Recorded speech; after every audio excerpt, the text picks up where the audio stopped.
Hello everybody, and welcome to my first long-form video in a while. I'm sorry I haven't uploaded many long-form videos, but I've been really enjoying making some shorts because they're easier to make and I can pump them out quicker because of my busy schedule. I'm not able to make as many long-form videos. Today I want to talk about my top 10 anime of 2025. It doesn't have to be anime that came out in 2025, just shows that I watched in 2025. I didn't include any movies because I watched a lot of anime movies that were amazing in 2025 and felt kind of boring to make my list that was like 7 movies and 3 shows. So these are just shows that I watched in 2025. No spoilers will be in this video. Let me know what your favorite anime of 2025 are, and let's get started. So to start off this list, we have Secrets of the Silent Witch. Now, this was a pretty enjoyable show. I really loved the main character Monica, who is this super amazing mage that has social anxiety and can't really talk to people. It's felt very similar to like Bocce the Rock combined with Mushoku Tensei, where we have this main character with crippling social anxiety and the comedy that comes from that, on top of being a really skilled silent spell caster at a magical university. The one main criticism I have with this show is I felt like some of its twists came a little bit too early and they could have been saved towards the end. I'm not going to dive into what those twists were, but overall it was a really fun time and definitely makes my top 10 anime of 2025. Now at the number 9 slot we have Windbreaker. I did make a dedicated video to this, so if you want to know my full thoughts, watch that video there. But Windbreaker was a super fun time, super bingeable, great action, great fight scenes. I still need to go and watch season 2 because I really enjoyed season 1 and definitely need to watch season 2. As I've said in the video that I made a while ago, Windbreaker is some great action, some great fights. It lacks something that I can't really put my finger on that stops it from being one of the best, but a really, really good action show on top of all the other amazing action shows that have come out recently. Now at number 8, we have Medalist. Now, Medalist is a show that I wanted to make a dedicated video about, but I procrastinated and eventually ditched the video idea. But Medalist is amazing. We follow Inori, who is this young but kind of old girl who wants to start figure skating, and everyone tells her that she's too old to start figure skating and that she won't be good enough because she doesn't have enough time to develop. But this doesn't stop her. She teams up with her coach to help her become the greatest figure skater, and we just watch her develop and learn the ins and outs of figure skating, and it's just a really powerful and compelling and cute show that is super cool. I do own the first bit of the manga because I love the show so much. I wanted to read more before season 2 came out. Check out Medalist. Now at the number 7 slot we have Uma Musume Cinderella Grey. Now Uma Musume became madly popular this year. I mean, it was everywhere. You couldn't escape Uma Musume for a long time. But near the tail end of 2025 I decided to check out Cinderella Grey because I'd heard so many great things about it, and I mean, it does live up to the hype. So there's something about Cinderella Grey that you can't place your finger on, but you get so engaged in the races and the characters and everything, where even if you think Uma Musume is kind of wacky or kind of silly, it blows past that. It can break past your barriers to like just make you so invested in these horse girls racing. My major problem that I did have with Uma Musume is that if you don't have any background knowledge of like the way the world works or the races, it can be kind of confusing, and I did find myself having to like look some stuff up about how like the races worked and the leagues worked in order to understand everything. But other than that, it's a fantastic show. Now at the number 6 slot we have Yorimoi, also known as A Place Further Than the Universe. This show came out back in like 2018. It is a slice of life adventure show kind of, where we follow these girls who are trying to go to Antarctica and how they do end up in Antarctica and their adventures there. It was at first just a show I randomly saw and decided to watch, and it started out as this like cute slice of life show about like making the most of your youth, but then turned into this like really powerful story about loss and moving on from loss and following in your parents' footsteps.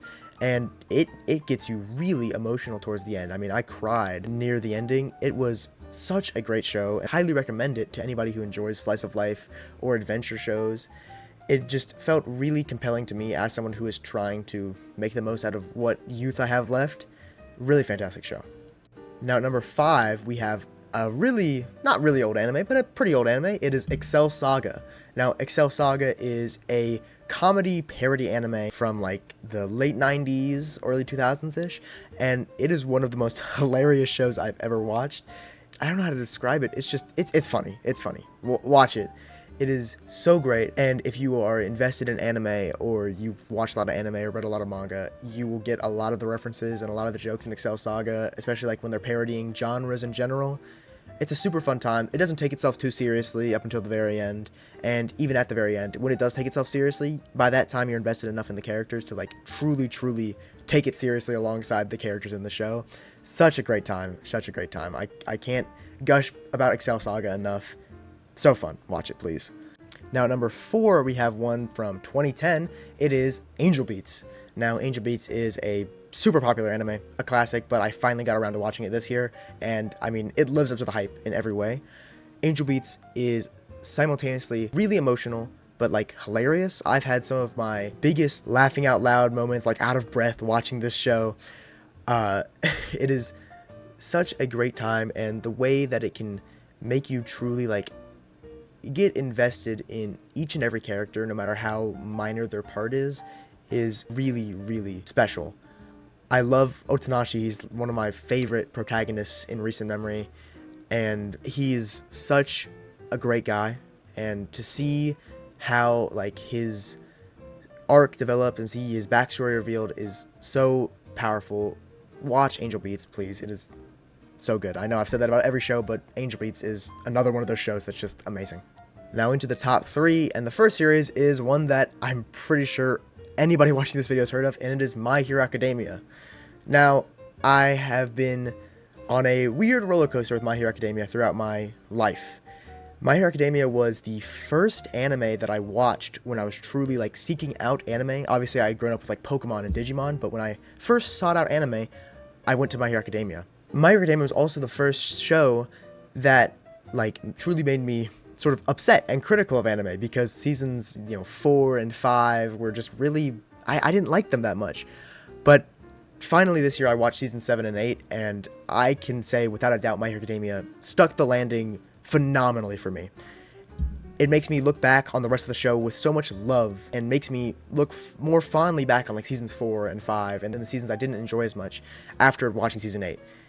My Hero Academia is one of the best shonens out there, and to see so many people like still disrespected after all this time just makes me sad. If you haven't already, I know it is kind of daunting, but My Hero Academia is a great watch, and it is worth it to get to that ending. Now at number 2, this might come as a surprise to some of you who may have watched some of my previous videos, we have Kimi ni Totokei. Now, Kimi ni Totokei has been one of these shows that after first watch, I thought it was really good. It was like an 8 out of 10, 8.5 out of 10. But the more and more I looked back on it after watching it, the more and more my love for it grew. Anytime I thought about it, it would like make me all warm and fuzzy inside. Thinking of Sawako and Kazehaya and all of them would make me fall in love with it even more. And the more and more I looked back on it, the more and more I realized how life-changing it was. There's been very few times where I've watched a show, and every time I think back on that show, it gets better for me. It becomes higher up and higher up on my top anime of all time, and Kimi ni Totokei is that show for me. I'm super excited to finally be able to read the manga. I've been buying a lot of it recently, and super excited to dive back into this world, dive back into some of my favorite characters of all time. If you haven't watched Kimi ni Totokei, even if you don't like romance, even if you don't like slice of life, if you're not a fan of the traditional, boy and girl shoujo, whatever, give Kimi ni Totokei a chance, because it changed my perspective on all of that, and I'm hoping it will change yours too. Now this final series, number 1, is one that I've also made a video about before. It was my first ever anime review, and that is Orb on the Movements of the Earth. Now, I have talked to death about Orb on the Movements of the Earth. If you want to watch my full thoughts, watch my previous review, even though it is a little bit outdated and hopefully worse quality than this video is. But Orb is a show that will go down in history as one of the greats.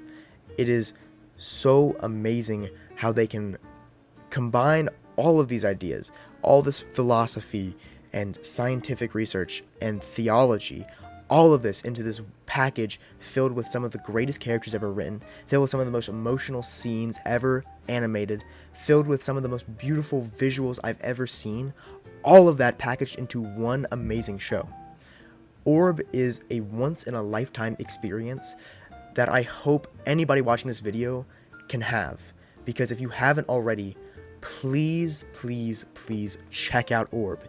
You will not regret it. Thank you for watching this video. If you agree or disagree with my opinions, let me know down in the comments below. Please make sure to like and subscribe for more manga and anime content. I have been really enjoying making videos recently, and every subscriber I get means the world to me. I love seeing your comments and seeing your recommendations. If you have any anime or manga recommendations, please let me know in the comments down below. Thank you for watching, and yeah, farewell.